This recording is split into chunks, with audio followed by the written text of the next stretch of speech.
நாராயணா, இது உணர்ந்த சார். எதுக்கு இப்ப அவரை போய் சார் கூப்பிடு. அறிவு இருக்கா அவருக்கு? உன்னை எதுக்காக வெளியில உட்கார வச்சிருக்க? உள்ள யார் வராங்க யார் போறாங்கன்னு பாக்குறது தானே. உடனே இவ வெளியே போகணும், இல்லனா என்ன நடக்கும்னு எனக்கு தெரியாது. என் மேல இருக்கிற கோவத்தை ஏன் வேலைக்காரங்கிட்ட காமிக்கிறீங்க? சரி, நான் இப்ப போறேன். ஆனா நிச்சயமா என்னைக்காவது ஒரு நாள் அபிராமி உங்களுக்கு தேவைப்படுவா. அப்ப வருவேன்.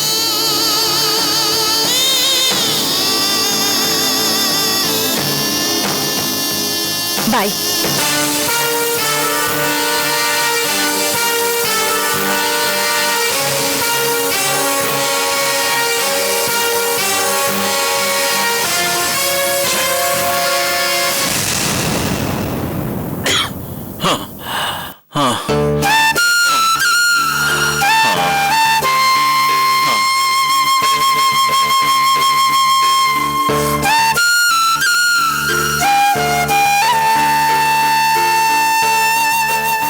நம்முடைய உடல், உயிர், பேர், புகழ் எல்லாம் நாம் கொண்டு வந்ததல்ல, இறைவன் அளித்தது.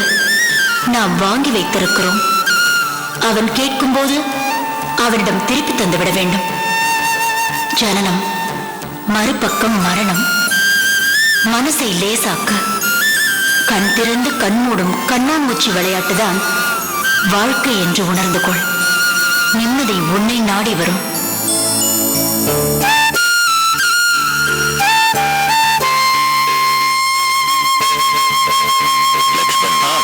என்னப்பா ரொம்ப டயர்டா இருக்கிற? அங்க இருக்கே சார். ரொம்ப நாள் ஆச்சு இந்த பக்கம் வந்து. இது கூட நீதான்ப்பா காரணம். நானா? நிச்சயமா. இருக்கிற தொல்லையெல்லாம் விட்டுட்டு இப்ப நிம்மதியா இருக்கிறேனே, அதுக்கு நீதான் காரணம். கவலையெல்லாம் என்ன ஆசிரமத்துக்கு விரட்டினப்போ திரும்ப என் வீட்டுக்கு கொண்டாந்து சேர்த்தியே, அதுக்கு நீதான் காரணம். இப்ப நான் உன்னை பார்க்க வந்திருக்கிறதுக்கும் நீதான் காரணம். என்ன சொல்றீங்க நீங்க? ஆமா லக்ஷ்மண், டாக்டர் மேத்யூஸ்னு ஒரு பெரிய கேன்சர் எக்ஸ்பர்ட் அமெரிக்கால இங்க வர்றார். அவர் என்னோட கெஸ்டா தான் இங்க தங்க போறார். கோயில் குளம், டூரிஸ்ட் ஸ்பாட்ஸ் எல்லாத்தையும் பார்த்துட்டு என் ஃப்ரெண்டு லக்ஷ்மண் பார்த்துட்டு தான் போறார்.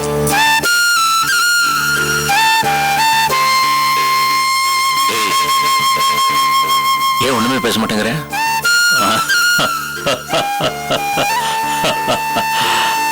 ஆர்கே சார், முடிய போற கதைக்கு எதுக்கு சார் முன்னுரை? என் உடம்போட நிலைமைய பத்தி எனக்கு நல்லா தெரியும் சார். இப்படியெல்லாம் பேசாத லக்ஷ்மண். இப்பெல்லாம் மனுஷங்களுக்கு சராசரி வயசு கூடிக்கிட்டே வருது. ஏன் முன்னால குணமாகாத வியாதிகள்லாம் இப்ப குணமாயிட்டு வருது. உனக்கு தெரியாதுதா? மருத்துவம் அந்த அளவுக்கு வளர்ந்துருக்குது. நம்ம நாட்டிலேயே அமோகமா வளர்ந்துருக்குது. ஆனா கேன்சரை பொறுத்த வரைக்கும் அமெரிக்கால பெரிய பெரிய ரிசர்ச் எல்லாம் நடக்குது. இப்போ வராரு டாக்டர் மேத்யூஸ், அவர் கேன்சர்ல பெரிய எக்ஸ்பர்ட்பா. நான் அவரை குறை சொல்லல. அவரோட படிப்பையும் அனுபவத்தையும் நான் விமர்சிக்கல. இது எல்லாத்தையும் விட எனக்கு கடவுள் மேல நம்பிக்கை இருக்கு சார். நம்ம சுவாமிஜி கடவுள் துணையால எனக்கு கடைசியில நிம்மதியான தூக்கத்தை கொடுப்பாருன்னு நான் நம்புறேன். RK sir, I am ready to go. I am waiting for God's call. That's all. Lakshmana, அப்படியெல்லாம் பேசாதப்பா. பிறக்கிறது இறக்கிறது நம்ம இஷ்டமா? அதெல்லாம் ஆண்டவன் செயல்பா. இப்ப இந்த டாக்டர் இந்த சமயத்தில் நாமளா கூப்பிட்டோம்? எதாச்சியா வராரு? இதே ஆண்டவன் செயல்னு எடுத்துக்க வேண்டியதானே? லக்ஷ்மண், நம்ம நினைக்கிறதெல்லாம் நடக்காம போறதும் நினைக்காதெல்லாம் நடக்கிறதும் வாழ்க்கையில எவ்வளவு பார்த்திருக்கிறோம். இப்போ நீ தொடர்ந்து வாழறதுல நம்பிக்கையே இல்லைங்கிற. அதே ஆண்டவன் உன்னோட அவநம்பிக்கையும் பொய்யாக்கலாம் இல்லையா? அப்படி நடந்துருச்சுன்னா என்னோட ஆப்த நண்பன் எனக்கு மறுபடியும் கிடைச்சிருவான் இல்லையா? நீ பார்க்க வர, எனக்காகவும் மகளுக்காகவும் இந்த டாக்டர் நீ பார்க்க வர. யாரு டாக்டர்? என்ன டாக்டர் அங்கிள்?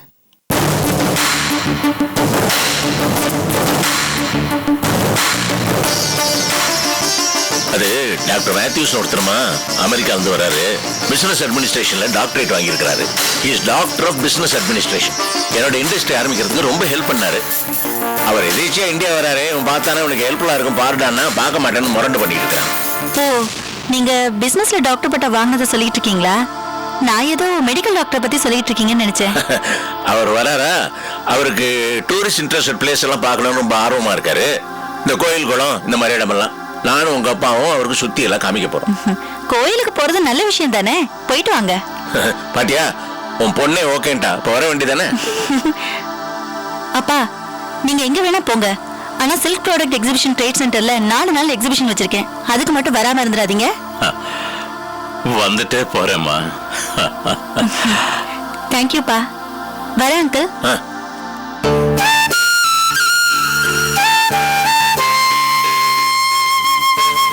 பாத்தியா லக்ஷ்மண், இந்த சிரிப்போட நீ ரொம்ப நாள் வாழணும்பா. அதுக்காவது இந்த டாக்டர் கிட்ட போறோம் என்ன? ஆர்கே சார், என்னால எவ்வளவு நேரம் மூச்சு பிடிக்க முடியும்னு எனக்கு தான் தெரியும். நீங்க என்ன ரொம்ப நம்புறீங்க. ஓகே, உங்க திருப்திக்காக டாக்டரை பார்க்க போலாம், சரியா? தேங்க்யூ லக்ஷ்மண்.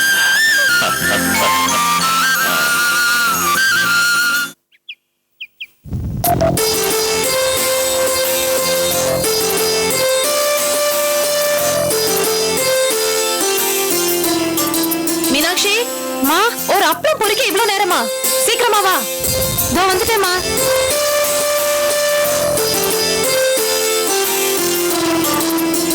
ஒரு அப்பளம் பொரிக்க இவ்வளோன்னு. என்னது, அப்பளம் பொரிக்கலையா? இல்லம்மா, என்ன வேணும்னு சுட்டி எடுத்துட்டு வந்தம்மா. சுட்டியா? உங்களுக்கு எதுவுமே சூடாதானமா பிடிக்கும்? அதெல்லாம் சரி, ஆனா ஏன் அப்பளத்தை எண்ணெயில பொரிக்கலன்னு கேக்குறேன். உங்களுக்கு தான் பிரஷர் கொலஸ்ட்ரால் எல்லாம் இருக்குன்னு டாக்டர் சொன்னாரு, நீங்க தானமா சொன்னீங்க. அதனாலதான் என்ன வேணும்னு நெருப்புல சுட்டு எடுத்து வந்தம்மா. என் உடம்ப பாத்துக்க, எனக்கு தெரியும். சொன்னதை செய். சரிங்கம்மா. போய் மோர் கொண்டா, அதையாவது எண்ணெயில தாளிச்சு எடுத்துட்டு வா. சரிங்கம்மா. வாங்க ஸ்ரீனிவாசன் சார், சாப்பிடுறீங்களா? ஒன்னும் வேணாம், தேங்க்யூ வெரி மச். என்ன வேலைக்காரியோட போராட்டமா? யாருங்க அவ? அவ எனக்கு அட்வைஸ் பண்றா, ஆயில குறைச்சுக்குங்க, பிரஷர் குறையுங்கிறா. 7-8 பேர் இவ்வளவு பெரிய பங்களால இருந்திருந்தாங்கன்னா வேலை பலு தெரியும். நீங்க ஒருத்தர் தானே இருக்கீங்க, அதான் வாய் கிழிய பேசிக்கிட்டு இருக்கா. சரி, நீங்க சாப்பிடுங்க சம்பந்திமா, நான் அதுக்கப்புறம் பேசுறேன். பரவாயில்ல, சொல்லுங்க. சம்பந்திமா, ஒரு மனுஷன் நிம்மதியா இருக்கிற நேரம் சாப்பிடும் பொழுதும் தூங்கும் பொழுது மட்டும்தான். இந்த நேரத்துல பேசி உங்க நிம்மதியை கெடுக்க விரும்பல. நீங்க சாப்பிட்டு முடிங்க. நீங்க இப்ப சொல்லனா எனக்கு சாப்பாடே இறங்காது. நீங்க இப்ப சொல்லுங்க, அப்படி இல்லைன்னா நான் இப்ப கை கழுவிட்டேன். ஐயோ, வேணாம். சம்பந்திமா, சிலரை நீங்க கை கழுவணும்னு தான் நானும் நினைச்சுக்கிட்டு இருக்கேன். ஆனா நீங்க மாட்டேன்றீங்களே. நீங்க யார சொல்றீங்க? எல்லாம் உங்க மகனை தான். நான் உங்களை முகஸ்துதி பண்றேன்னு நீங்க நினைக்க கூடாது. இதெல்லாம் நான் ஏன் சொல்றேன், தயவு செஞ்சு புரிஞ்சுக்கங்க. நீங்க யாரு? உங்களுக்கு எவ்வளவு பெரிய ஸ்டேட்டஸ் இருக்கு, எவ்வளவு பெரிய இண்டஸ்ட்ரீஸ்க்கு நீங்க ஓனர். நீங்க மதன் ஆபீஸுக்கு போய் அங்க வேலைக்கு சம்பந்திமா, அபிராமி எதை செஞ்சாலும் அதுல 1000 அர்த்தம் இருக்கும்னு எனக்கு தெரியும். இதெல்லாம் ஏன் செய்யறீங்கன்னு நீங்க அன்னைக்கு எனக்கு சொன்னீங்க, புரியுது. இருந்தாலும் அவங்க ஆபீஸுக்கு போய் வலியா இப்படி சண்டை போடுறது. உங்களுக்கு சண்டை தெரியும், ஆனா கோழி சண்டை தெரியுமா? 2 கோழியை பிடிச்சு நல்லா தீனி போட்டு வளர்த்து அது 2 கோழியோட காலையும் கத்திய கட்டி விட்டு சண்டைக்கு விட்டு வேடிக்கை பார்ப்பாங்க. அதுல நமக்கு என்ன வீரம் இருக்கு? சும்மா பொழுதுபோக்கு. அதுவும் மத்தவங்களை டார்ச்சர் பண்ணி நாம கிடைக்கிற சந்தோஷம் இருக்கே, அதுதான் இது. பேப்பர்ல நான் விளம்பரம் பார்த்தேன். சரி, என் புருஷனை சீண்டி பார்க்கலாம்னு நினைச்சேன். நான் நினைச்சது அப்படியே நடந்துருச்சு. அவர் ரொம்ப டென்ஷன் ஆயிட்டாரு. அத நான் பார்த்து ரசிச்சுட்டு வந்துட்டேன். ஸ்ரீனிவாசன் சார், நீங்க இந்த விஷயத்துக்கு கொடுக்குற முக்கியத்துவம் கூட நான் அதுக்கு கொடுக்கல. சம்பந்திமா, ரோஹிணி வீட்டுக்கு போறது, மதன் துணிமணிகளை எடுத்துட்டு போய் கொடுக்கறது, குழந்தைக்கு உடம்பு சரியில்லைன்னு ஆம்புலன்ஸ்க்கு போன் பண்றது, இதெல்லாம் இது நாள் வரைக்கும் வீட்டோட நடந்துகிட்டு இருந்துச்சு. ஆனா இப்போ ஆபீஸ் வரைக்கும் ஒரு பப்ளிக் பிளேஸுக்கு போய் இப்படி நீங்க பிஹேவ் பண்றது இது உங்க ஸ்டேட்டஸுக்கு சரியா இருக்குமாமா? அதைத்தான் கேக்குறேன். அது முக்கியம் இல்லையா? இருக்கு. அதுல ஏன் நிம்மதி இருக்கு. அவங்க நிம்மதியா வாழ ஆரம்பிச்சிட்டாங்க. அவங்க நிம்மதியா இருக்க கூடாது. எல்லாரும் ஒண்ணு சேர ஆரம்பிச்சிட்டாங்க. அப்படி சேர விடக்கூடாது. நான் அவங்களை கை கழுவலாம், ஆனா அவங்க என்ன கை கழுவ கூடாது. நல்ல முடிவு தான் சம்பந்திமா. ஃபர்ஸ்ட் கிளாஸ் முடிவு. எனக்கு கொஞ்சம் மோர் கொடுக்க சொல்லுங்க, தாளிச்சு கொட்டி.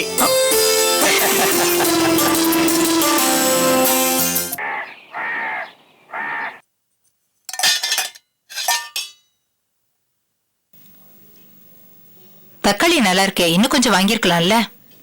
பார்க்க நல்லாதான் இருக்கு, ஆனா விலைதாமா அதிகம். பேப்பர்ல கம்மின்னு போட்டிருக்கே. அதைத்தாம்மா நானும் கடைக்காரங்கிட்ட கேட்டேன். பேப்பர்ல போட்டா பேப்பர்காரங்கிட்டே வாங்கிக்க சொல்றாங்க. காவாயில போட்டாலும் போடுவாங்களே தவிர காசு மட்டும் கம்மியா தர மாட்டாங்க. அம்மா, வாப்பா. என்ன என் சமையல் வாசனை உன சமையல் கட்டு வரைக்கும் கூட்டிட்டு வந்துருச்சா? என்னப்பா?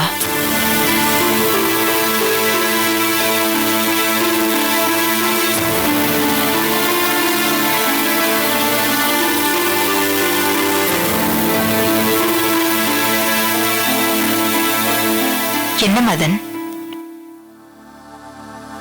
குமுதா, அம்மா மேல துணி காயுது, போய் எடுத்துட்டு வந்துடுறியா? சரிங்கம்மா.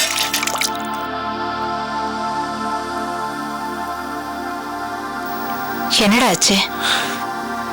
என்னத்தம்மா சொல்றது?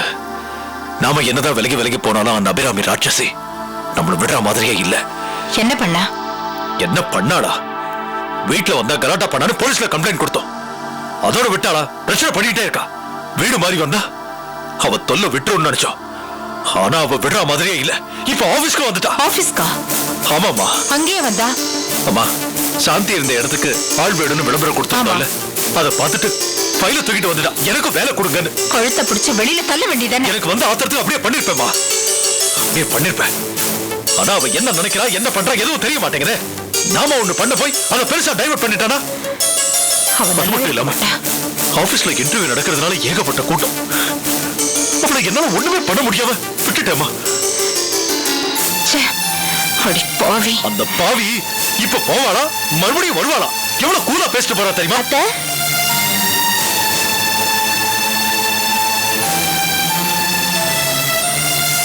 என்னடா காஃபி வேணும்னா என்ன கேட்டுக்க வேண்டியதானே? நானே கொண்டு வந்து கொடுத்துருப்பேனே.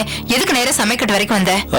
அது அம்மா, நீங்க போட்டு எடுத்துட்டு வரதுக்குள்ள சில்லுன்னு ஆயிடும். நான் சூடா சாப்பிடணும், அதான் கிச்சனுக்கே வந்தேன். அப்படி என்னங்க? சரி சரி. பேச்ச மாத்தி மாத்தி பேசுறீங்க. என்ன மாத்தி மாத்தி பேசுனேன்? அவன் எங்க பேச்ச மாத்தி பேசினா? நான் எப்போ காஃபி சூடா கொடுத்தாலும் ஆத்தி குடுன்னு சொல்வாரு. இவருக்கு சூடு தாங்காது. இப்ப என்னடா சூடா காஃபி கேக்குறாரு? ஏன், என்னாச்சு உங்களுக்கு? அது ஒண்ணும் இல்லம்மா. என் கையால சாப்பிடும் போதெல்லாம் சூடா தான் சாப்பிடுவான், அதான். அது மட்டும் இல்ல, லேசா தலைவலி, அதான் அம்மா கிட்ட சூடா காஃபி கேட்டேன்.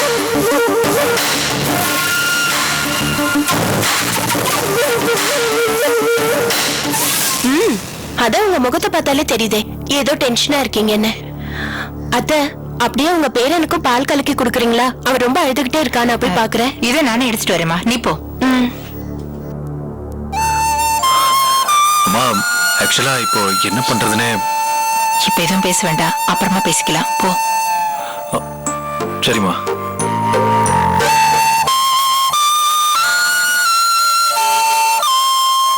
ஷாம், இங்க நடக்கிறது எதுவுமே நல்லதாவே இல்ல. இப்ப எதுவும் டீட்டெயிலா பேச வேண்டாம். போன காரியத்தை நல்லபடியா முடிச்சுட்டு எவ்வளவு சீக்கிரம் வர முடியுமோ அவ்வளவு சீக்கிரம் வா. என்ன மதன் மாமாவா? டென்ஷன் ஆகாம இருப்பாரா?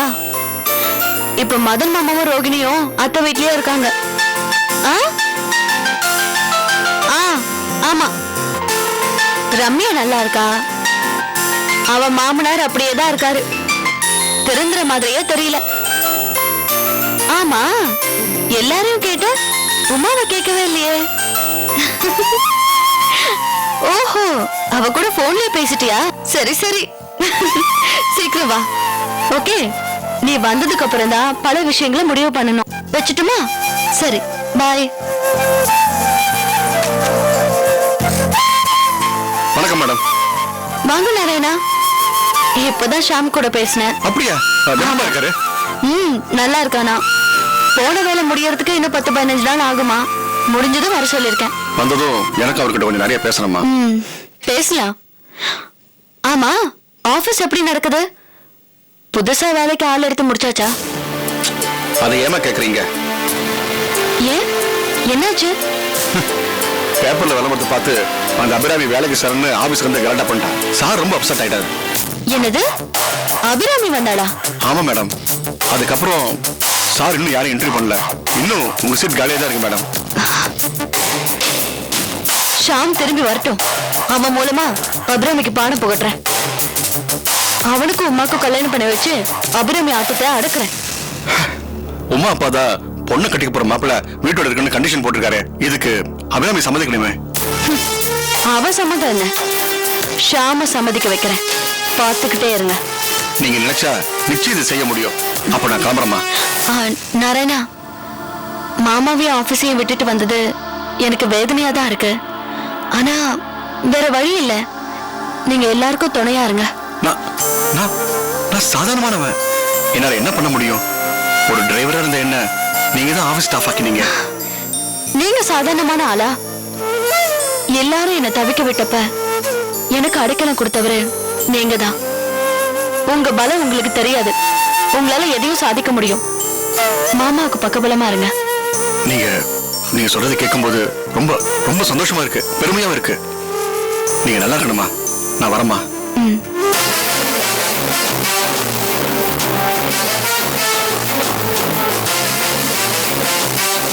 அந்த அபிராமிக்கு ஒரு ஷாக் கொடுக்கணும்.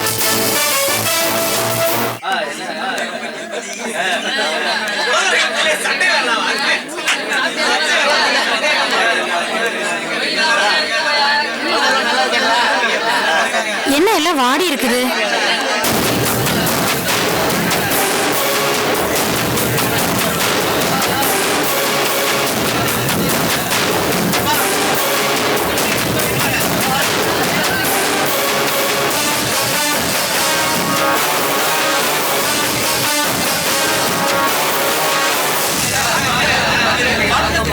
நம்ம எங்க என்னங்க பாதிதான் இருக்கு, மீதி எங்க? நாளைக்கு.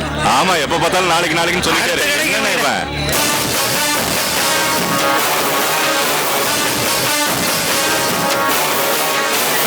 எங்க? இவர் ஒருத்தர் தான் இந்தாப்பா.